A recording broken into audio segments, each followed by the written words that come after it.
I really don't think that that there is a difference to me if there is a God or not, because either way, I'm still going to try to, you know, be a decent human being and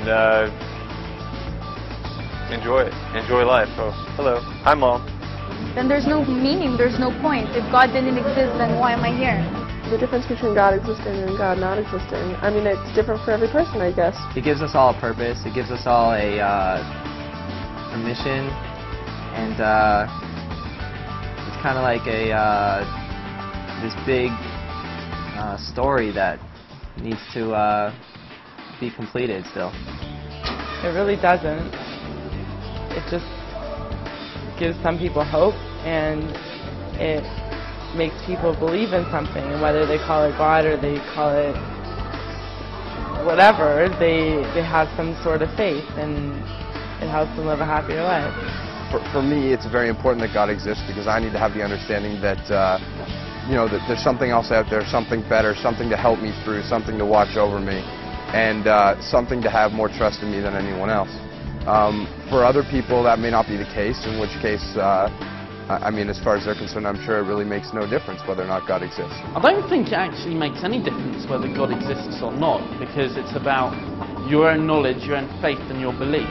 If you believe it and you feel you know it, that's all that matters. Whether if God doesn't exist then, and you die and nothing happens, so what? You still lived a good, meaningful life. So it doesn't actually matter if God exists. It's all down to what you think. If God doesn't exist, maybe it would be no different, but there's a difference to me. If God didn't exist, then we would be living in well, I don't even know if we would be here, but if people didn't believe in the idea of God, then they wouldn't believe in the idea of what is good. If there's a God, then our dream of a united world, of peace on earth, of the brotherhood of man, the message that the Jewish people brought to humanity, that is the purpose of creation, and that's what we should strive for. It has meaning, and we know we're going to win. In the end, we're going to win, because the Almighty is on our side. We can make an effort, and He'll help us. We'll do it.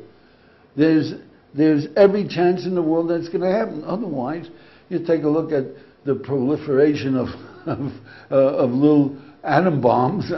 We're going to blow ourselves up. Mankind is going to destroy itself. So what are we building for? And more to the point, if there is a God and He created us for pleasure, then there is ultimate pleasure. It's available. We're just making mistakes. In Judaism, we don't believe people sin. They make mistakes. The word is chet. Chet is lahachti et hamatara.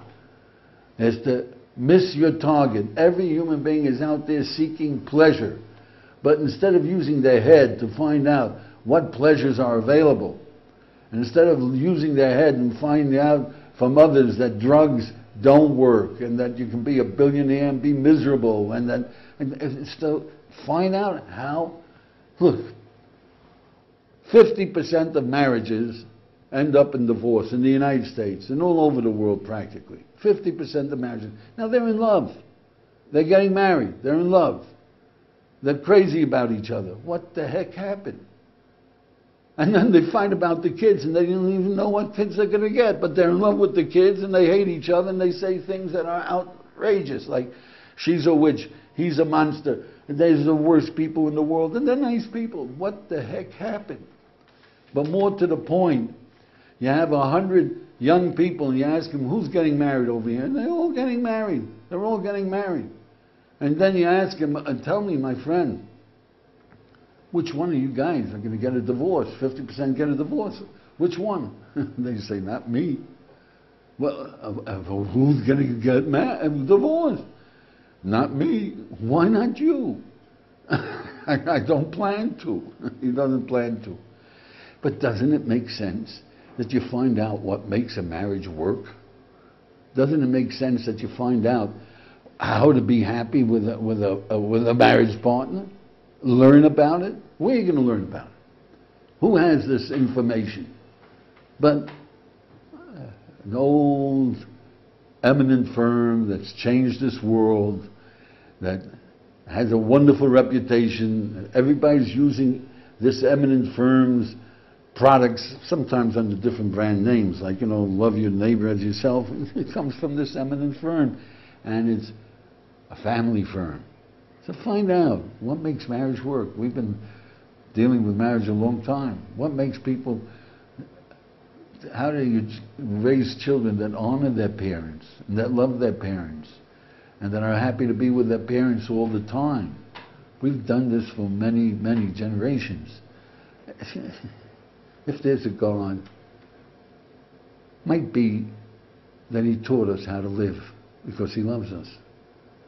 If He taught us how to live, you're going to find something by investigating and getting His lessons in life.